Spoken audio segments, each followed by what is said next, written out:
So you might be wondering, why do we need to learn all about these literal equations? And the reason why is it's very applicable.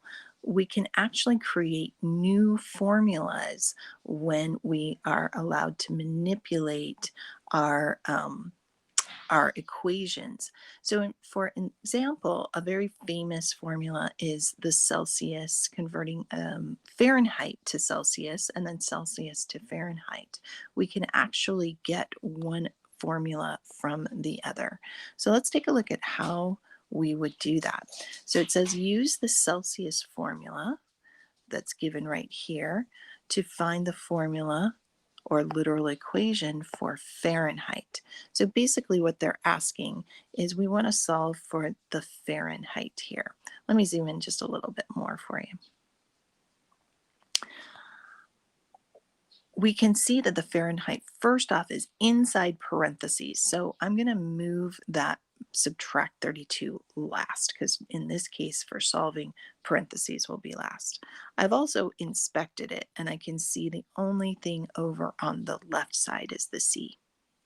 Outside of the parenthesis I can see I have 5/9 here. So I'm going to need to move that first.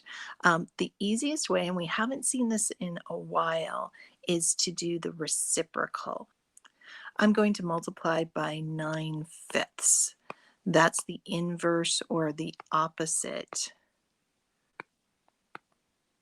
of 5/9. So I'm going to multiply that to both sides. Here, these will cancel. It will become 45 over 45, which is just 1.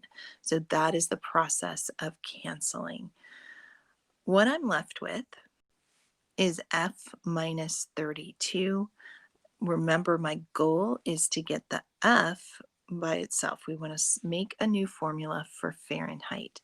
So let's add that 32 to both sides.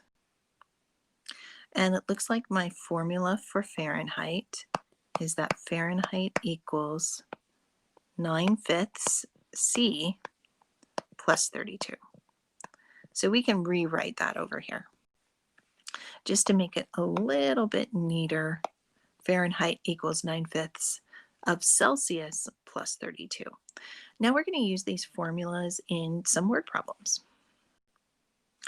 And just to help us out here, I've also rewritten the Celsius formula.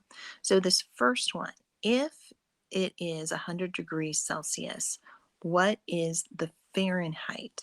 So basically, if you write down what you have, I have Celsius, so Celsius equals 100.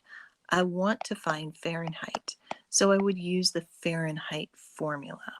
So Fahrenheit is going to equal 9/5